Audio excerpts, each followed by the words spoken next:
ఈ రోజే డౌన్లోడ్ చేయండి. మీ ఫేవరెట్ షోస్ చూడండి. బయట వర్షం పడుతుంది, మంచి వెదర్, మ్యూజిక్ పెట్టుకుని చిల్ అవుతున్నారు కదా.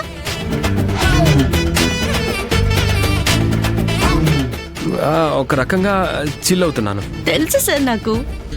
చెప్పండి సార్, భోజనం చేశారా? విషయం చెప్పకుండా సొల్లు వాగుతున్నావు. నేను నిత్య. ఎవరండి ఆ వెండరు? నేను కర్నర్ సార్ తాలూకా. అలా చేస్తాను, ఇలా చేస్తాను, అద్దరిపోయే డిజైన్స్ ఇస్తాను అని చెప్పి ఇప్పుడు చూస్తే అన్ని డిజైన్స్ వాంతికొచ్చేలా ఉన్నాయి. అక్కడ ఏం చేంజ్ చేయాలో చెప్పండి, నేను చేయిస్తాను. ఒకటి కాదు, అన్నీ చేంజ్ చేయాలి. ఆ తర్వాత డెకరేషన్ కి నాకు ఆర్టిఫిషియల్ ఫ్లవర్స్ వద్దు, రియల్ ఫ్లవర్సే కావాలి.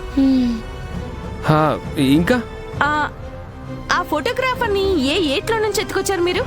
అతను పంపించిన ఒక్క పోర్ట్ఫోలియో కూడా బాలేదు. దానికన్నా మా బామ్మ పెళ్లి ఆల్బమే బాగుంటుంది. చూడండి, నాకు ఫోటోస్ అన్ని ట్రెండీగా ఉండాలి. చూడగానే ఒక హెవెన్లీ ఫీల్ రావాలి. క్యాటరింగ్ కూడా అంతే.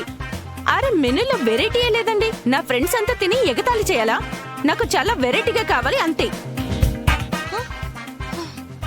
నా పెళ్లికి సంబంధించిన ఏ విషయంలోనూ నేను కాంప్రమైజ్ అవ్వను. ఇలా ఇవ్వక, అన్నీ ఎంత ఎక్స్ట్రాడినరీగా ఉన్నాయి. ఇంకేం కావాలి నీకు? పెళ్లి చేసుకోబోతున్నది నేను. ఏం కావాలో ఏం వద్దో డిసైడ్ చేసేది నేను, నువ్వు కాదు.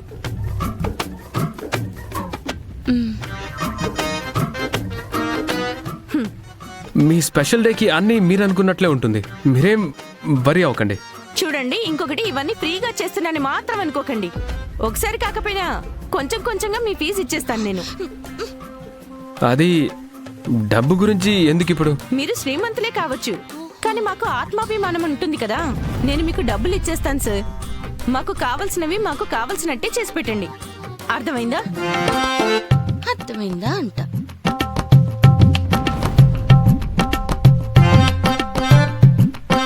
కట్ చేసేసావా? ఎందుకు మాట్లాడతావా? లేదు.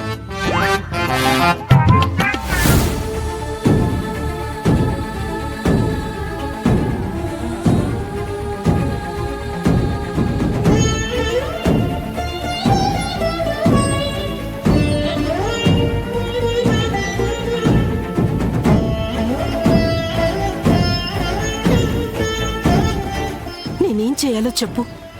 నా కొడుకు నీ పరిస్థితిలో చూడలేకపోతున్నాను. తప్పు ఎవరు చేసినా. అవును పెద్దమ్మ, నానమ్మ గనుక ఇంట్లో ఉంటుంటే అన్నయ్యని ఎలా వదిలేయదు. పాపం అన్నయ్య ఇలా వర్షంలో నిలబడ్డాడు. తప్పు ఎవరు చేసినా ఎప్పుడు నా కొడుకే శిక్ష అనుభవించాలా? ఇది ఏం న్యాయం చెప్పు. అప్పటి నుండి నానికి కాల్ ట్రై చేస్తున్నాను. వర్షం పడుతుంది కాబట్టి నెట్వర్క్ ఇష్యూ అనుకుంటాను. పెద్దమ్మ, నువ్విలా ఇక్కడ నిలబడి ఏడుస్తూ ఉండడం పెదనాన్న చూసారంటే ఊరికే నీ మీద కేకలేస్తారు. రా పెద్దమ్మ, ఇక్కడ నుంచి వెళ్ళిపోదాం. రా పెద్దమ్మ.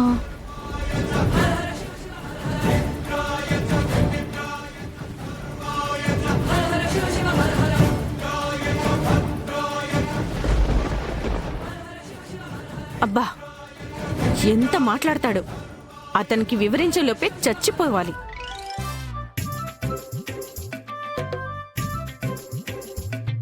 ఏమైంది అలా చూస్తున్నావు? ఏదో విలన్ లాగా. నువ్వెందుకో కొంచెం ఓవర్ చేస్తున్నావు అనిపిస్తుంది. నేనేం చేశాను ఇప్పుడు? అదే, ఆయన అన్నన్ని పనులు చేస్తున్నారు. నీ పెళ్లి కోసం ఎంత పని చేస్తున్నారు ఆయన. పాపం, నువ్వు ఆయన అప్రిషియేట్ చేయకుండా అన్నిటికీ వంకలు పెడుతున్నావు. నువ్వు చేసేది కొంచెం కూడా. ఇది చాలా బాగుంది. జీవితంలో పెళ్లి అనేది ఒకేసారి. ఎలాగోలా చేసుకోమంటావా? ఇంతకి నేను ఊసరవెల్లి దగ్గరికెళ్ళి సహాయం చేయమని అడిగానా? తనకేం తక్కువ? పెద్ద హాస్పిటల్, ఇంట్లో చేతికొకరు కాలికొకరు మనుషులు. లైఫ్ ని ఎంజాయ్ చేస్తూ చిల్ అవుతూ ఉంటాడు ఆ ఊసరవెల్లి. చూడక, నువ్వు పదే పదే ఊసరవెల్లని పిలిస్తే నేను వినలేను. నేనతని ఊసరవెల్లి అంటాను, 2 తలల పాము అని కూడా అంటాను. నీకేంటి ప్రాబ్లం? నువ్వేంటి అతనేదో నీ లవర్ అన్నట్టు ఫీల్ అవుతున్నావు? అవునా అవునక్క, ఇన్నేళ్ళు నా మనసులో కృష్ణుల్లా పూజ చేస్తున్నాను కదా, అది ఈయన్నే. నన్ను నేనే మర్చిపోయేంత ప్రేమిస్తున్నాను కదా, అది ఈయన్నే. ఈ టెడ్డి పేరుని ఎవరనుకుంటున్నావు? డాక్టర్ కర్ణ, డాక్టర్ కర్ణ, డాక్టర్ కర్ణ. ఇంకొకసారి ఆయన గురించి నువ్వు తక్కువగా మాట్లాడితే నీ ముక్కు కోసేస్తాను. ఏం ఆలోచిస్తున్నావు? ఏం లేదక్క, నేను పడుకుంటాను.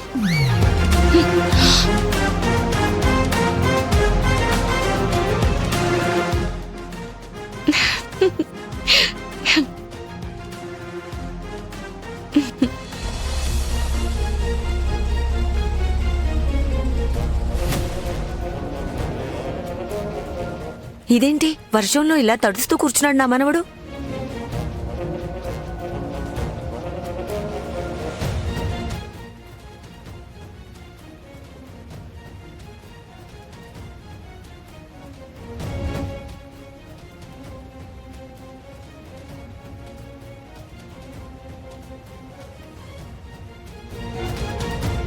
ఎందుకు ఎందుకు ఇక్కడ కూర్చున్నావు?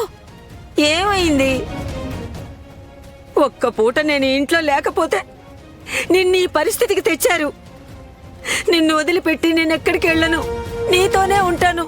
బంగారు, నేను లోపలికి రాను. నువ్వు లోపలికి వెళ్ళు, నాకు బాగా ఉంది ఎందుకు ఇక్కడ. మొండికేస్తున్నావు? నేను నీతో ఉంటానని అంటున్నాను కదా, రారా లోపలికి రా. వాళ్ళేడ్చారు, వీళ్ళు చెప్పారు అని సాకులు చెప్పి ఇంట్లోకొచ్చావంటే ఇక అంతే.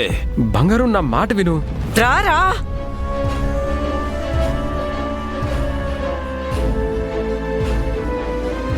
రా, రమ్మంటున్నాను కదా, రా.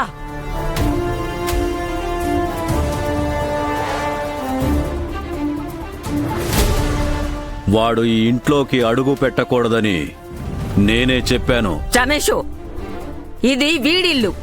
వాణ్ణి వాడింట్లోకి రావద్దనడానికి నువ్వెవరు? ఓ, నువ్వు అనలేని మాటలన్నీ మా అమ్మ చేత అనిపిస్తున్నావా? లేదు, నేనలా ఏమీ చెప్పలేదు. ఏయ్, చాలు మూసుకోరా. తెలుసురా నీ డబల్ గేమ్స్.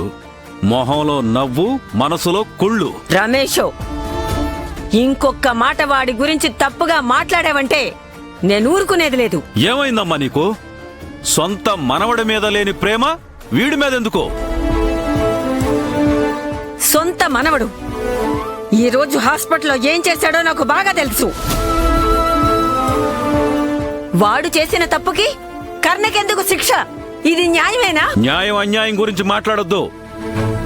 వీడు ఈ ఇంట్లోకి రావాలి అని నీకుంటే నువ్వు సంజు కాళ్ల మీద పడి క్షమాపణ చెప్పాలి.